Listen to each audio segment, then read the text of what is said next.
be remembered in the Latrobe Valley Football League. On this day, the most sensational grand final that has been witnessed in this league was played on the Yallourn Oval before a crowd which paid £1,320 at the gate. With the temperature well into the 80s and the oval in perfect condition, the large crowd gave an almost carnival atmosphere to the big occasion, with colourful summer attire and sunglasses being very much in evidence.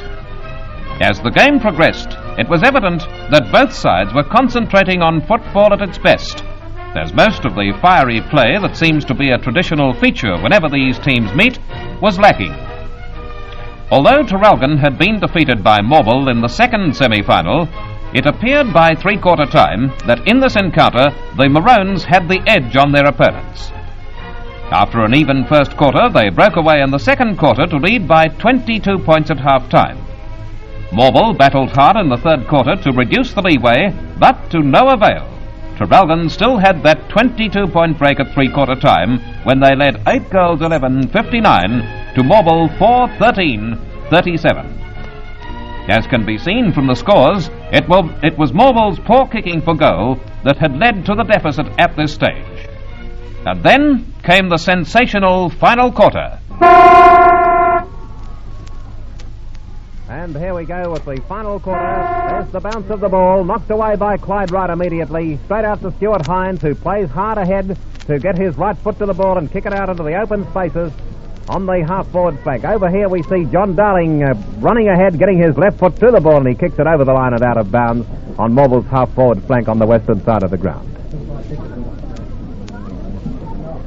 Now, there is a change in the Morwell side.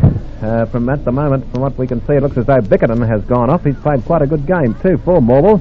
Bickerton is off, and Harry Reeves is in his place on the half-back flank. That appears to be the only change in the Morwell side. I think Sweet has gone on. No, Sweet has gone into the centre. Sweet is in the centre on Fairley. His play at the moment is kick was taken there by Les Wright, and Fairley coming in right in front of Sweet took the mark on the half-back flank to put Traralgon into attack, where Peter Nelson came in over the top of Rouse, and the mark has been taken by Nelson on the half-back flank. Nelson's kick goes straight into the hands of Alford. Alford goes for the short pass to Morgan. Morgan puts the ball up and over the line and out of bounds on the half-forward flank on the western side of the ground. 8 goals 11 behind, 59 Traralgon. Morwell 4 goals 13 behind, 37 points. There's the throw-in on the flank, knocked away by Barry Munro, straight into the hands of John Darling. Darling got his left foot to the ball, but it's over the line and out of bounds once again. Over the line and out of bounds on the half-forward flank for Traralgon, the half-back flank for Morwell on the western side. A little bit down towards centre wing. There's the throw-in once again. High to there it goes, knocked away by Hines, straight into the hands of Alford. Alford got his right foot to the ball, couldn't pick it up cleanly, and once again it's over the line and out of bounds. Still in that same position, over the line and out of bounds. In the half-forward flank for Traralgon, there's the knockdown by Stuart Hines, picked up by Brian Edwards of Morwell. He got the kick to Willerton, and Brian Willerton on centre wing in front of Morgan on that occasion got the kick, or got the mark. Willerton's kick is quite a good one, comes across into the centre of the ground. Oh, Brereton got up high, knocked away from Sweet, however. Here's Wright chasing after it. Wright gets his right foot to the ball, over to where the mark has been taken there by Peter North. North on the half-forward flank gets the short pass up to Noel Alford, and Alford coming in front of Munro takes the mark. Alford in the forward pocket, unmarked there on that occasion, comes in now to take this kick in the forward pocket. He's a fair way out, going to kick across into the centre of right in the centre forward position. The pack get up high. It's knocked away there by Peter Nelson. Comes down to where Edwards missed it. Comes to Morgan. Morgan gets his left foot to it across into the centre half forward position. Barry Archbold battling hard. Gets his left foot to the ball. Kicks it along the ground. There's a great battle here between Harrison and Noel Langley. Langley threw himself at the ball. Couldn't put it in, however. It comes out to where it's kicked off the ground to Brian Hammond. Hammond in the open spaces runs ahead. Gets his left foot to it and right through the centre for a goal. And we would say that has just about sealed Morwell's fate. That goal there, kicked by Brian Hammond, his third for the day, and Traralgon go to a very commanding lead of 9 goals, 11 behind, 65 points. Morwell 4 goals, 13 behind, 37 points on Kerry Beller's motor scoreboard. There's the bounce of the ball, knocked away by Kemp Rouse, straight into the hands of Hammond once again. Hammond's left foot kick comes up to where Jim Bowe and John Burton, Laurie Wilson rather, chasing after it there, but the ball eludes both of them, and also Harry Reeves, who, as we mentioned, came on as 19th man in place of John Bickerton. The ball eluded those three players and went over the line and out of bounds, almost in front of the scoreboard on Traralgon's half-forward flank. There's the throw-in, knocked away by Nelson. Comes down to where Fairley missed it on that occasion. It's picked up very quickly by Brian Edwards. His high right foot kick comes down into the centre of the ground. There's a chance for Morwell as it's picked up, or tried to pick up over there by number 37, Shane Junker. However, it was kicked high into the air, and the mark has been taken down here by Ian Cordy. Cordy on the back line. Or is it Hines? No, Hines. Hines to receive the free kick. Hines on the half-back flank goes for the right foot drop kick right over to where the pack got up high. Alfred got knocked out of the road there, and the free kick is going to be awarded here to Noel Langley. Langley on centre wing, on the outer side of the ground, comes in to take this kick.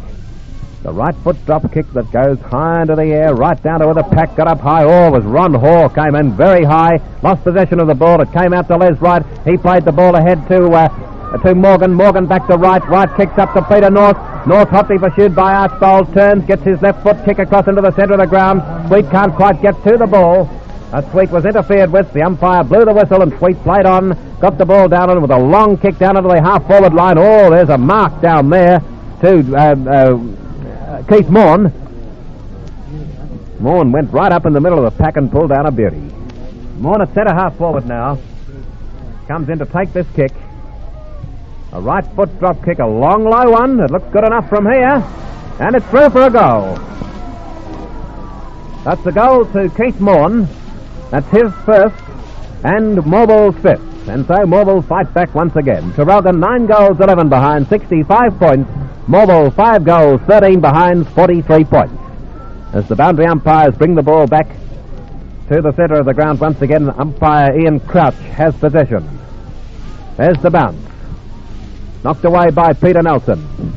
Comes down to where Ralph was battling hard, trying to pick it up. It's picked up eventually by Neil Fairley, who races away from the centre, gets his right foot kick right up to where it goes over the line and out of bounds. Over the line and out of bounds in the forward pocket for Traralgon on the western side of the ground. Will be thrown in. The pack gathering around now. There's the throw in. High to the air it goes. Knocked away, gathered in by Clyde Wright.